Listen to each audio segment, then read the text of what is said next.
Hey everyone. So this is a video. This isn't, it's getting away from the books. I'll go back to those. But something happened today. I received a message about something, and I just felt it really important to do a video about this. And first and foremost, I have to tell you, I'm not a professional on mental health, and I just, what I can do is come to you from experience and things I've gone through, and I'll explain why this came about. So, um, a friend of mine reached out to me, and regarding a job and things like that, and she asked me if I remembered working, with a particular individual. I said no, I didn't know her, and she said, well, she committed suicide, and it made me sad immediately. And then to find out she left behind a husband and children. And, I have a lot of empathy for people. And so it really just, it struck me because immediately I thought, how sad is it? She was in such a bad place. And when I was younger, and I thought I knew everything. I'm not gonna lie. I thought people who commit suicide, I thought it was selfish. It's like, how can you be so selfish?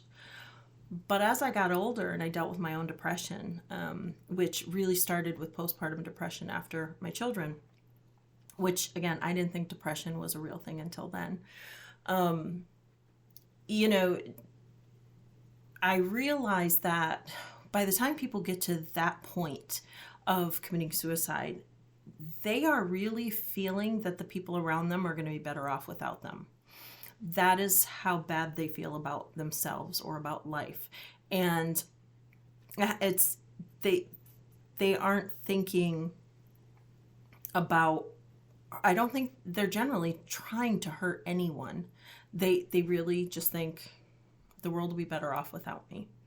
So, with that said, I'll explain a little bit of what, I went through, and then um, some, maybe some tips. I'm gonna put a link to a video I found, which this therapist gives like 13, coping skills, and she's got many videos on things like this. And because if you can get yourself some good coping skills, that's going to help you.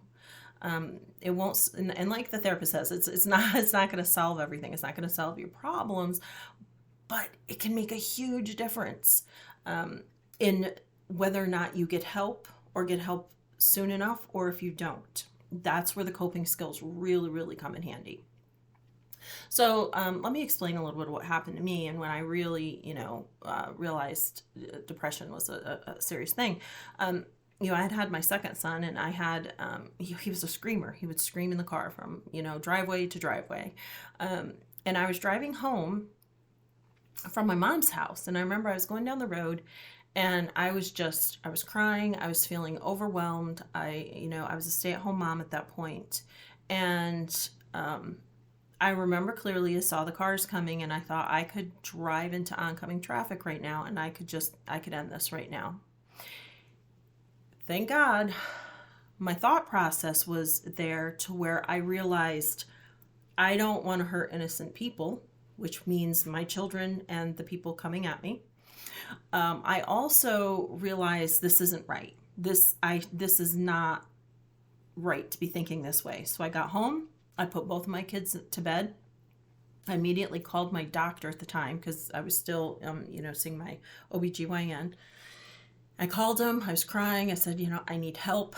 This is what I'm thinking. And he said immediately, he's like, get in this office now. So, and I had an amazing doctor, and we worked through a lot of things. And that's when he really helped me understand it was true depression. And, he said, if you, and those of you who know me have heard me say this, you back over the family dog, you're going to be depressed, and there's a reason for that. But I remember clearly sitting in his office sobbing, and I was like, I don't understand. I have a great life. I have a great husband. I have a beautiful home. Everything is good. My kids are healthy. I don't understand why I feel so desperate and overwhelmed. And that's when he said that that's true depression. And so he was able to get me on medication, which took probably about 2 weeks, 2.5 weeks before I even started to feel the effects. But in that, I had already reached out to, my husband knew what was going on. The people close to me knew what was going on, and they knew I needed their help and support, and I took it. I then proceeded to go off the medication. And, I realized that that's not how this works. I was like feeling better. I'm like, oh, I don't need the medicine anymore. I would go off it, then I would relapse. So I did this actually for a couple of years where it was like up and down, until I finally got to the point where I realized I need to be on this medication. And that was a hard pill to swallow, pardon the pun, but I didn't like needing that. That to me was, a lot of times I felt really weak for needing medication, but over the years and talking with, some other people, you do what you got to do. And for some reason, I was really struggling, and I still knew everything was good in my life, but I couldn't, I did, even when I was running, I was exercising. Yes, that did help, but I still couldn't come off that medication at that time. And so I realize now how people feel and how out of control it can get and how quickly. So one of the things I had to basically implement is I knew I had to have people to reach out to. That was first and foremost. Number two, I had to realize people can't read my mind. So if I needed someone, I really needed to say, I need you right now. This is important. I couldn't just send a text saying, hey, how you doing? Call me when you get a chance. Because to that person, they're in the middle of what's going on in their life, and this is not a dire emergency. So, and you can't expect them to know that, as well as if you're receiving that text, don't think, or that whatever, email, whatever, don't think you're supposed to read minds, because you can't. And so, and I had a phenomenal support system. I mean, I would wake up when it was leading up to my divorce. I remember I would wake up in the middle of the night in a solid panic attack. And I would call my sisters in the middle of the night. And they would answer. My older sister, especially. I mean, I remember she woke up in the middle of the night. She found an article on something, and since this is before technology was the way it is now, so she couldn't send me the article, she was hand typing that article that she was reading into a Word document to send to me, and then she would send me part of it. I would start reading it, then she was staying on the phone and she was still hand typing it and sending it to me. Those are the things that really got me through, but I reached out. And I can't emphasize enough how important it is that if you are not feeling well mentally, that you try in everything in your power to not spiral any further. Try to stop building up that momentum. And we do talk about that in the books about the momentum. And this is for positive or negative, because once that momentum builds up, the more it goes, the harder and harder it is to get out of it. And I know this. So if you can come up with a plan when you're feeling, you're feeling a little stable, and now you can think, okay, so what is my plan of action? Should I start thinking like this again? What am I going to do? Who am I going to reach out to? Those coping mechanisms, like I said, they don't solve anything. They're not going to, fix whatever's, causing the depression, whether you have, a reason to be depressed or you don't. I'll get really anxious and feel on edge. And, I talk to people who have anxiety, who, understand anxiety. And I can be really anxious about something, and I don't know why. I have no idea why. There does not have to be a reason for me to feel that way, just like with the depression. There doesn't have to be a reason necessarily. There's just something in our brains, and some of us can navigate it. Some of us struggle a lot more to navigate it. I am a struggler. I I can't just, be depressed and be like, oh yeah, yeah, I'll be fine. And, you know, in 3 days, I keep an eye on it. I have gotten to the point where if I feel bad, I will actually tell myself, okay, I'm going to let myself feel bad for today. I'm going to go to sleep. When I wake up, I'm going to feel better. If I don't feel better, what am I going to do about it? So, and I have those plans in place. I have people I do reach out to and say, I'm not doing well today. Can you talk? And those people will say absolutely. They put aside what they're doing. I'm very, very fortunate in that. If you don't have friends, if you don't have, anyone who, or support group of any kind, they have suicide hotlines. I know there are support groups. Even if you got in one, probably on social media, I'm guessing and I'll look to see if there are. If there are, I'm gonna put it in a link, and put it in the comments for you. Groups for where you can just get on and say, oh, I'm not doing well today, and maybe someone can give you something to just change your pattern, change that momentum of going in that really negative direction, to keep you from that really, really dark space. And this video is meant for people on both sides of the coin, actually, because people who don't have any kind of mental disorders, or they don't have depression, they don't have anxiety. I have found through personal experience, people who don't have that, they don't understand it.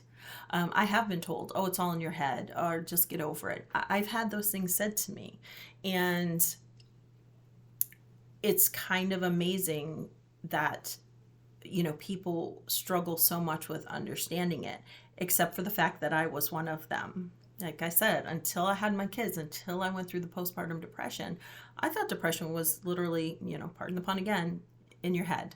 So now there's no such thing as depression. I didn't understand it. And so I can come from a place of both, where, I thought, depression was made up, anxiety was made up. I thought, suicide, you're just selfish. Stop thinking about yourself, to where I went through it. And now that I've gone through it, it's helped me so much, because it's actually helped me understand people. It's helped me be more patient with people. It's helped me explain it to people who haven't been there, because again, I've been on both sides. So when someone says they don't understand it, I know how I can talk to them and say, no, I get it. I get that you don't understand it. So if someone does reach out to you and they are saying they need help right now, they probably mean that. And if you can, reach out. If you can't, see if you can offer something for them to do differently. Even if you can direct them to call a hotline. But with that said, if someone just reaches out to you and says, hey, can you talk? You have no way of knowing how urgent that is. So please don't put that on yourself, because it's not fair to you, because you don't know. It's really, really important not to carry that guilt around. And it really takes two. And I understand, like, the person who has the mental health issues, or whether it be depression, whether it be bipolar, well, whether it be anything, you do need to take that initiative to have some really healthy coping mechanisms in place, coping skills. And again, YouTube is full of information. If you have a doctor, talk to your doctor. It doesn't have to be a psychiatrist. Just talk to your general practitioner. Explain where you are. If you have to, get on a suicide hotline. Anything you can do to get ahead of it, so you don't spiral too badly. Because once you spiral to a really dark, dark place, that's going to be significantly harder for you to pull yourself out to where, call 911. I need someone here. Um, it's harder to make those like real conscientious, rational decisions the worse you get mentally and the darker your mood. So anything you can do to stop that. And what I understand and what I've noticed is it's real easy to spiral. Okay. It's a lot easier to just keep going down than to say, I got to stop this. And I don't know why that is. Um, there's a song by, I think it's the Indigo Girls. And again, if you know me, I've said this a million times. There's a line in one of their songs, and they say, what does it say? Darkness has a hunger that's insatiable. Lightness has a call that's hard to hear. And that has stuck with me, that line of that song, for years, because I don't think I've ever heard a truer statement where it just seems so much easier to just keep going towards the dark. It's comfortable. Pulling yourself out, that takes work, that takes courage, that takes some planning. That's why I say, wherever you are mentally, do as much as you can. Whether it's if you're starting to feel kind of down, watch funny videos. I do that to myself. I can't tell you how many times I've done that in the past, where I'm feeling low. I don't want to laugh. I don't want to smile. I'm feeling really bad about myself. I feel bad about maybe where I am in life, even though there's no real reason to, but something in my head is telling me I'm not in a good place in life. I'll play funny animal videos, fail army videos, and believe it or not, it helps. It doesn't cure everything, but it helps get me to a good enough state where I can say, okay, that was a bad place. What do I do to prevent that? Or I can reach out and talk to somebody and say, yeah, I wasn't doing good. This is what happened. But you've got to be your own advocate. People can't read your mind.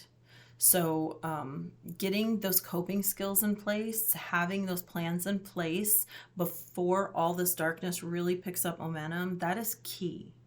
And you can get through it. You really, really can. You can come back from there.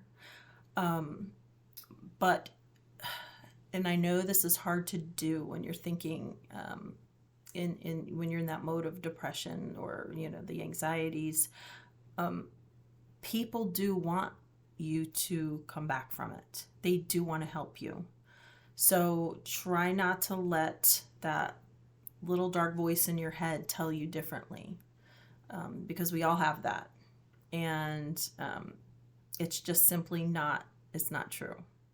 You will have somebody who wants to help you. And like I said, there's lots of resources. Keep them with you. Keep them on your phone, so that if you're feeling and you don't get ahead of it and you start getting worse, and you keep, don't have to look anything up. Keep these numbers with you. Program things in your phone to say, this is this hotline. This is this hotline. This is who I can, reach out to. Have a friend. If you have a friend who understands what you're going through, have an agreement that if I text you, call now, or if I text you, I don't know, 911, that means I need you right now. So your friend isn't left guessing, how important is this? Or, well, I'm grocery shopping. I'll call you in 2 hours when I get home. If that friend gets that, they see 911 or call now, they're going to walk out of that grocery store and they're going to make that phone call. So, like I said, I'm not a professional. I have no training in this. I just have experience. I have, and I've had people around me with some pretty significant mental disorders, and it's not easy.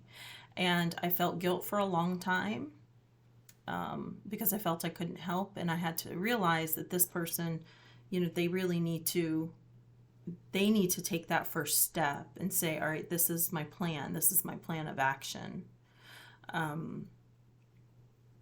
And then from there, people can help. So yeah, just please, please try to come up with your top 3 healthy coping skills. That's first and foremost. Put numbers that you may need in your phone, should things kind of start spiraling, so that you aren't by yourself. I hope this helps someone. Just you know, put comments in if you can think of any. You have any suggestions of videos you want me to tag, I will go ahead and do that. I'm going to put some information down there anyway. But I do hope this helps someone, whether it's, someone struggling with mental health, or it's someone who is, has a loved one who's struggling with mental health. Because like I said, it goes both ways. It takes all of us to help each other. All right. Bye, everybody.